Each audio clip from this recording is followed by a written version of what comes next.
News nation आप देख रहे हैं, आपके साथ मैं हूं विद्यानाथ झा और बड़ी खबर आज की जिस पर लगातार हम अपडेट आप तक पहुंचा रहे हैं। ये तस्वीर देखिए, ये प्रधानमंत्री आवास पर हो रही बैठक के दौरान की तस्वीर है। तमाम नेता यहां पर मौजूद हैं। देखिए एक एक कर जितेंद्र सिंह, महबूबा मुफ्ती, फारूक अब्दुल्ला, अमित शाह, प्रधानमंत्री नरेंद्र मोदी, मनोज सिन्हा, गुलाम नबी आजाद, उमर अब्दुल्ला। तो तमाम नेताओं को आप देख रहे हैं। ये कविंद्र गुप्ता हैं जो इस बैठक में शामिल हुए हैं। कश्मीर की पार्टियों के नेता जो बैठक में शामिल होने के लिए बुलाए गए हैं, उन नेताओं के साथ प्रधानमंत्री की यह तस्वीर है। साथ में उनके अमित शाह गृह मंत्री हैं, मनोज सिन्हा हैं और जितेंद्र सिंह हैं। तस्वीरों को देखकर आपको अंदाजा भी लग रहा होगा कि किसी टेंशन या तनाव के माहौल में ये कोई बैठक नहीं हो रही है, बल्कि सभी नेता जो हैं वो बहुत ही अच्छे माहौल में नजर आ रहे हैं। सभी नेताओं के चेहरे पर मुस्कान है। और इसके अलावा जो तस्वीर सामने आई है, वीडियो सामने आया है, उसको देखकर भी यही कहा जा सकता है, यही अनुमान लगाया जा सकता है कि बैठक में तनावपूर्ण माहौल में बैठक में बात नहीं हो रही है, बल्कि जो बातचीत है वो बहुत अच्छे माहौल में हो रही है। प्रधानमंत्री नरेंद्र मोदी फिलहाल अभी सुन रहे हैं तमाम लोगों को। ये देखिए बैठक की तस्वीर है। बैठक में अमित शाह मौजूद हैं और अगर आप प्रधानमंत्री नरेंद्र मोदी की कुर्सी की तरफ से देखेंगे तो उनके पास में उमर अब्दुल्ला है, फारूक अब्दुल्ला है, महबूबा मुफ्ती हैं, गुलाम नबी आजाद हैं बहुत करीब उनके चेहरे के, मनोज सिन्हा एक तरफ हैं और अमित शाह दूसरी तरफ नजर आ रहे हैं। पीएम मोदी की बैठक अभी भी जारी है और जैसा कि सूत्रों के हवाले से जानकारी मिली कि प्रधानमंत्री पहले सभी जो लोग आए हुए हैं उनको सुनेंगे और उसके बाद फिर वो अपनी बात रखेंगे, संबोधित करेंगे तमाम लोगों को।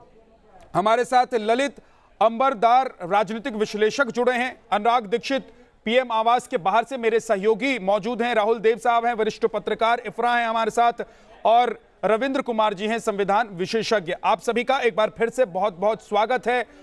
ललित अंबरदार जी, इस मीटिंग को देखकर यह अंदाजा लगाया जा सकता है और कहा जा सकता है कि किसी तरह का कोई तनाव नजर नहीं आ रहा है। जो तस्वीरें अभी तक सामने आई हैं, जो वीडियो और जो स्टिल फोटोग्राफ सामने आए हैं, उससे देखकर यही लग रहा है कि बड़े अच्छे माहौल में बातचीत हो रही है। देखिए, कैमरा और तस्वीरें हमेशा सच नहीं बोलती, ये भी आपको मानना पड़ेगा।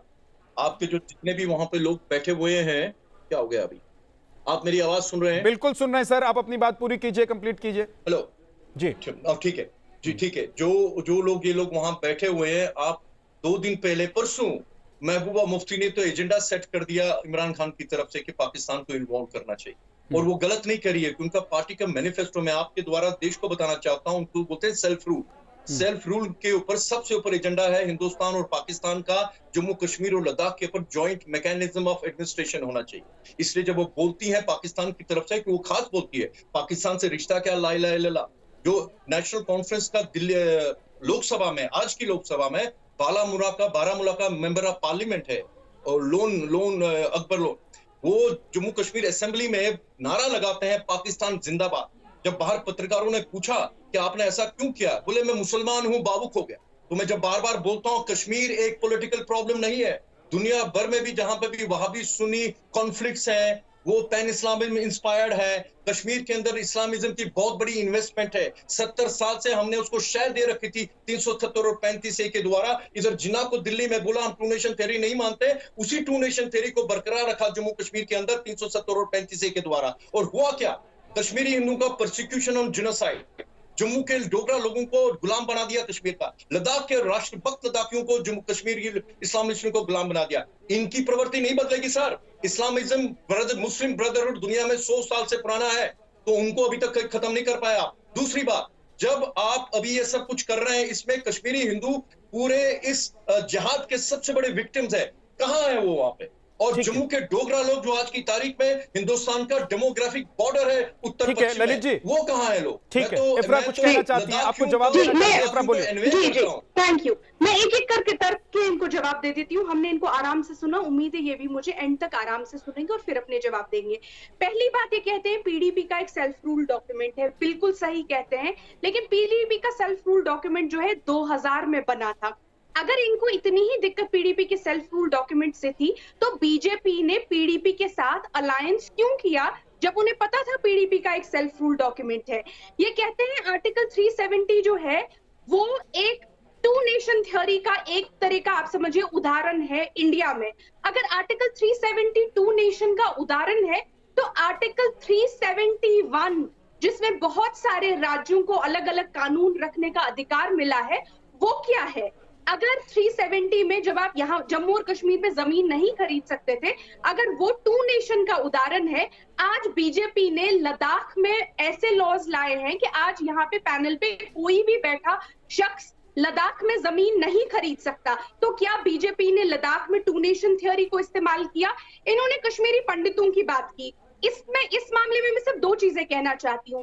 पहली बात, जब कश्मीरी पंडितों को उनके घरों से निकाला गया 1989 में, तब जम्मू और कश्मीर में सरकार जो थी एनसी की नहीं थी, तब एनसी की सरकार को डिसमिस कर दिया गया था और जम्मू और कश्मीर की स्टेट जो थी वो directly ruled by the centre थी और हमारे गवर्नर थे श्री जगमोहन जी, और सेंटर में सरकार थी बीजेपी की और वीपी सिंह की, प्राइमरीली वीपी सिंह की, लेकिन उनको समर्थन था बीजेपी का। अगर ऐसा सच है कि 370 से ही कश्मीरी पंडितों को निकाला गया, तो आज 2 साल हो गए 370 को हटाए हुए। कितने कश्मीरी पंडित वापस आए? क्या आप वापस आए? इनफैक्ट हम तो कहते हैं आप लोग आइए, हम अपनी पलके आप लोगों के लिए बिछाएंगे और हर कश्मीरी मुसलमान के लिए आपके दरवाजे खुले हैं। आपको किसी और घर नहीं आना है, आपको अपने घर आना है। दूसरी बात, ये डोगरा लोगों की बात करते हैं, बिल्कुल डोगरा भी है, चिनाब वाली में भी हमारे लोग हैं। आप मुझे एक बात बताइए, अभी जम्मू में विरोध हो रहा है बीजेपी जम्मू के खिलाफ, क्योंकि डोगरा लोगों ने प्राइमरीली बीजेपी जम्मू को वोट दिया था। आप कोरोना वायरस में उनकी डेथ्स देख लीजिए, बीजेपी ने वहां पे क्या किया, टोल प्लाजे पे टोल प्लाजा शुरू कर दिया, वाइन शॉप पे वाइन शॉप शुरू कर दिया। आज अगर आप ट्विटर पे देखेंगे, जम्मू के लोग अपने बीजेपी का विरोध कर रहे हैं, उन बीजेपी की पार्टीज का जिनको उन्होंने डीडीसी के चुनाव में वोट दिया था। तो ललित जी, आप क्या कह रहे हैं लोगों से? राहुल देव जी, ठीक है, मैं बताऊं, मैं एक सेकंड राहुल देव जी से एक कमेंट ले लेते हैं, उसके बाद आपके पास ललित जी। राहुल देव जी, देखिए ललित जी जो बात कह रहे हैं वो समझी जा सकती है, उनके दर्द, वो जो हर कश्मीरी पंडित का दर्द है वो उनका दर्द भी है, वो हमारा दर्द भी है, लेकिन उनको भी जो व्यापक परिस्थिति है जम्मू कश्मीर की उसको देखना पड़ेगा, उसको केंद्र को देखना पड़ता है, जो भी शासन में होता है उसको इन सारे तमाम पहलुओं पर ध्यान रखना पड़ता है और आगे के रास्ते निकालने पड़ते हैं। केवल एक पक्ष को प्रधानता देकर बात नहीं बनती। अब यह देखिए, जहां तक कश्मीरी पंडितों का सवाल है, जी जी, कांग्रेस के नेता अब ये बात उठा रहे हैं कि भाई इसमें कश्मीरी पंडितों को आज की बातचीत में क्यों नहीं बुलाया गया। अब कांग्रेस भी ये बात करने लगी है, अच्छी बात है, लेकिन मुझे विश्वास है कि जिनको आज नहीं बुलाया गया है उनको इसके बाद जब वार्ता का ये क्रम जारी रहेगा उनको बुलाया जाएगा, उनसे भी बातचीत की जाएगी। ठीक है, ठीक है, मतलब बहुत लॉजिकल बात है कि ठीक है ललित जी, ऊपर जवाब दीजिए आप। हाँ ठीक सर। 19 जनवरी 1990, वो दर्दनाक दहशतगर्द रात, उस वक्त जम्मू कश्मीर के मुख्यमंत्री फारूक अब्दुल्ला, राजीव गांधी और नेशनल कॉन्फ्रेंस और कांग्रेस की अलायंस के थे। दिल्ली के अंदर दिल्ली के अंदर मुफ्ती मोहम्मद सैयद, यहाँ पे वहां पे होम मिनिस्टर थे। इन दोनों की नाक तले कश्मीरी हिंदू का नरसंहार हुआ। जब मैं नरसंहार की बात करता हूँ, मैं बीजेपी से लेट मी स्पीक।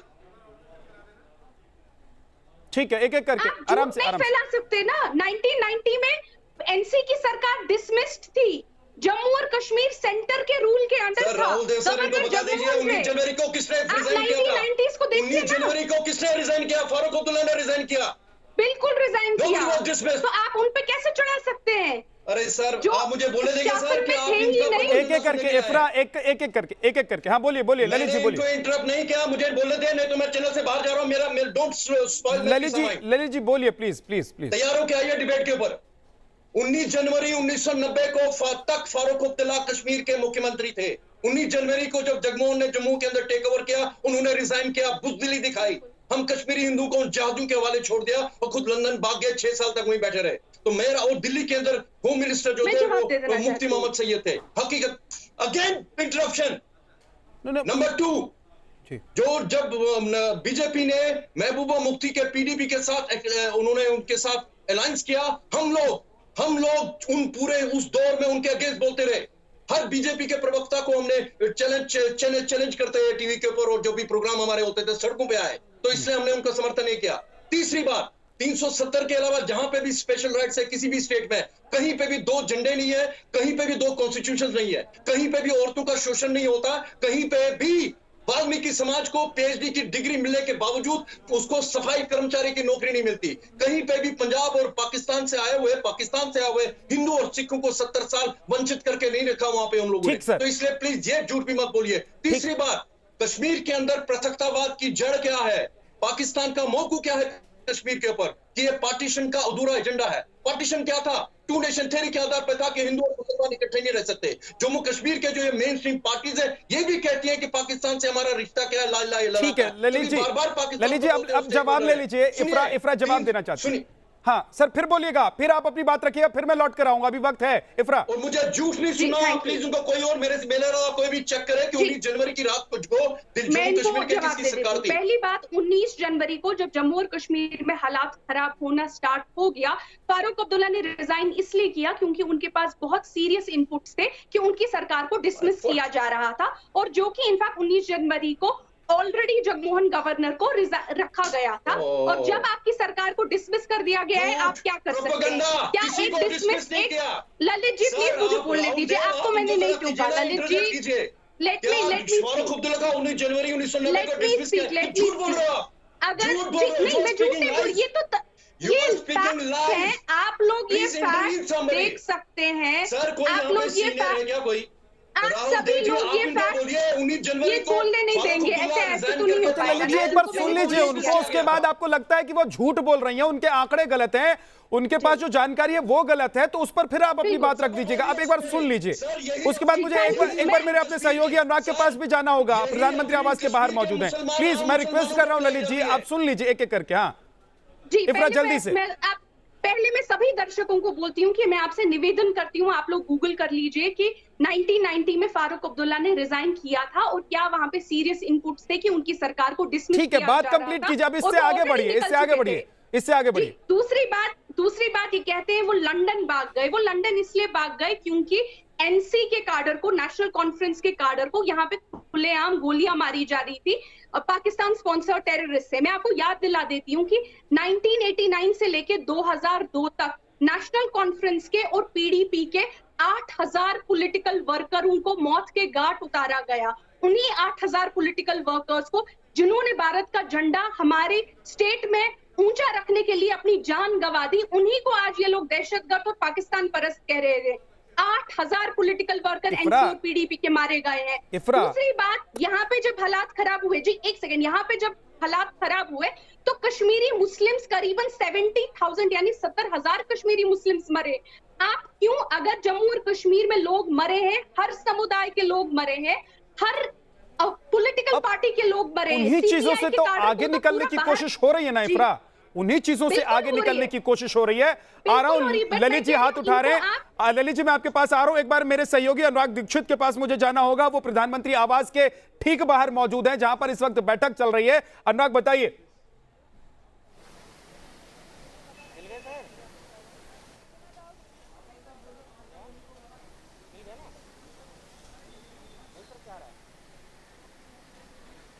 अनुराग क्या आप मुझे सुन पा रहे हैं? जी विद्या, बिल्कुल मैं आपको सुन पा रहा हूं और इस वक्त की तस्वीरें मैं आपको दिखा दूं। देखिए 5 बजने वाले हैं, 10 मिनट का लगभग वक्त बचा है, यानी कुल मिलाकर 1.5 घंटे से ज़्यादा, पौने 2 घंटे का वक्त बीत चुका है और अभी भी जो बैठक है वो लगातार चल रही है। बीच में कुछ गाड़ियां निकली थी लेकिन वो उन तमाम नेताओं की नहीं थी गाड़ियां। आपको बता दें कि इस वक्त भी आप तस्वीरें देख सकते हैं, ये प्रधानमंत्री आवास की तस्वीरें हम आपको दिखा रहे हैं। दरअसल में यही वो गेट है जहाँ से जब बैठक खत्म होगी तो तमाम नेता जो बैठक में शामिल हैं वो निकलेंगे इसी गेट के जरिए, लेकिन अब तक यहाँ पर कोई हलचल नहीं है। 3 बजे से लेकर अब 5 बजने वाले हैं, 2 घंटे का वक्त बीत चुका है। 2 घंटे से लगातार बैठक चल रही है और इस बैठक का सीधा मतलब यही है कि जैसा मैं लगातार आपसे कह रहा हूं कि कई ऐसे मुद्दे हैं जिन पर चर्चा हो रही होगी और उन तमाम मुद्दों पर जो नेता आए हैं, जिन्होंने शिरकत की है इस बैठक में, उनको अपनी बात तफसील से कहने का मौका प्रधानमंत्री के द्वारा, केंद्र सरकार के द्वारा दिया जा रहा है। ये वन वे कम्युनिकेशन नहीं है, ये टू वे कम्युनिकेशन है। यहाँ पर उन तमाम लोगों की बातें सुनी जाएंगी और उसके बाद सरकार क्या कुछ सोचती है इस मुद्दे पर, केंद्र सरकार क्या कुछ सोचती है सुरक्षा के पहलू से, आर्थिक पहलू से और बाकी तमाम चुनौतियों के लिहाज से, उनके बारे में अपनी जानकारी दी जाएगी। लेकिन इस वक्त की तस्वीरें हम आपको दिखा रहे हैं, अभी भी यहाँ पर कोई हलचल नजर नहीं आ रही है। 2 घंटे लगभग बीत रहे हैं इस बैठक में, बैठक लंबी चल रही है और मधुरेंद्र मेरे सहयोगी लगातार हैं। लंबी बैठक का मतलब क्या मतलब?